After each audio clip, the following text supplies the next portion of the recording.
An emotional and cognitive biases might affect in investing process of an investor and causes into a negative outcome. Miss Antonia's case encountered hindsight bias. She knew all along that their sale would decrease by 10% due to the pandemic. But Miss Antonia chose to do nothing rather than devise some strategies to avoid losing their sales. As a result of her unconscious bias, which is hindsight bias, become positive and confirm that it would be decreased. However, overconfidence bias is one of the biases that exists to Miss Antonia. She believes that she is an excellent investor, as well as believing herself that being an excellent investor more control over her investment than she truly do that may overestimate her own abilities to identify successful investment. Miss Antonia considers herself as overconfident. The truth turned out to the opposite. To be added, a self-control bias also shown to the Miss Antonia performance. She often spends too much money when she go around on the shopping area. As a result of her biases, she may continually spending that can't avoid that may lack of money on her future. Strength and weaknesses. Strength is the advantage of someone to something, while weaknesses is a lack of strength or a character flaw or something that cannot resist. Here are some strengths of Miss Antonia. Know herself too well, oriented on what she's doing, confident. Weaknesses: excessive expenditure, believe only in herself, and confident. The table above shows what will be the advantages and what investors should be improved. The above mentioned flows must be improved because, as investors, she may spend too much money on unimportant things and her money is not spent efficiently, resulting in her having not enough finances or funds to recover her losses when her investment fail.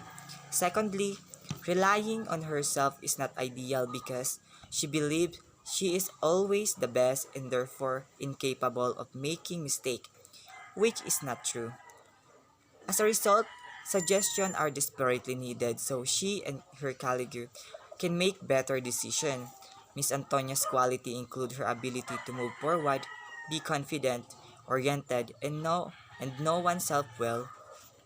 This is due to the fact that this character aid her decision-making abilities. It is because these traits help her in making decisions when and where to invest. However, we have to remember that too much confidence is not good. That's why I also consider this as her weaknesses. We all know that whatever we are doing right now, it is important to know yourself first so you can decide if you want that or not. If it's the best choice or not so you can avoid mistake. Also, being knowledgeable on what you are doing is the best among these traits. Because being aware and confident on yourself are pointless if you do not know which path you are taking. It is important to know what you are going into, especially investment. It's not an easy task that you can demand your money back if it failed. Giving advice or recommendation to investors who face such behavioral biases is to help them become more efficient and productive investor in the investment system and to help them realize the importance of acting rationally before taking action or making a decision. The researchers recommend and advise Miss Antonia for having those behavioral biases are as follows. The investors who have these biases, especially to Miss Antonia's case, must get rid of these biases from its roots. It means that she should primarily concentrate on her saving goals and she must be rationalize her spending. The investors who have these biases that exist in Miss Antonia's case is a real problem. She strongly agrees that she's got it right. She don't even try to improve her standing for becoming an excellent investor. It seems that she isn't checking on facts or even try more. So try other possibilities, other alternatives and keep herself grounded rather than focusing on the first guess. Having hindsight biases to Miss Antonia's case on performance, she must remind herself that she can't predict the future. Just make decision regarding for what data says, not based on what she feel and thought about. Take notes the factors that Miss Antonia's considering and put down the reason of the choice that you want to make. She must discussing with her W's, her hunches, feelings, and of course the evidence. It's best to inspect and examine the process and figure out how Miss Antonia changed the process so that the outcome much more positive.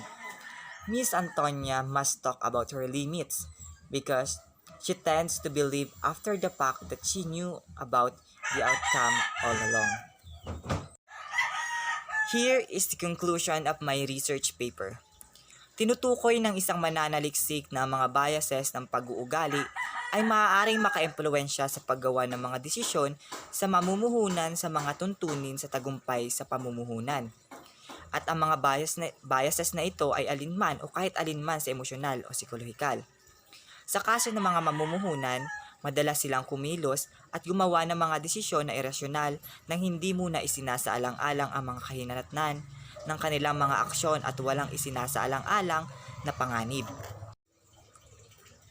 Ang mananaliksik ay malinaw na natuklasan na ang mga kadahilanan na nakakaapekto sa tagumpay ng mamumuhunan are being excellence, investors, costly, and too sure for predicting an event before it actually happened, overconfidence bias, self-control bias, and hindsight bias na ating tinatawag in behavioral finance.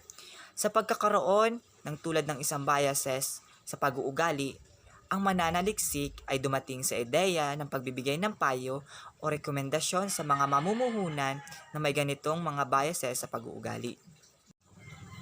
Sa halip na tumuon sa unang hula, dapat isipin ni Miss Antonia ang iba pang mga posibilidad, mga alternatibo at panatilihin ang kanyang sarili na may pagbabatayan. Dapat din siyang gumawa ng mga desisyon batay sa kung ano ang ipinahintulot ng katibayan kaysa sa kung ano ang nararamdaman niya o naiisip. Gumawa ng isang listahan na pati na rin ang mga dahilan para sa kanyang desisyon. Dapat niyang tugunan ang kanyang mga pagdududa, mga kutob, feelings at syempre ang katibayan o ebidensya sa kanyang pagdududa. Ito ang pinaka-epektibong paraan para sa pagsisiyasat at pagsusuri sa proseso at pagtukoy ng magiging resulta. Ang inspeksyon at pagsusuri ng proseso ay mga pinakamahusay na paraan upang malaman ito. Also, ang mananaliksik ay nadiskubre rin kung ano ang kahinaan at kalakasan ni Miss Antonia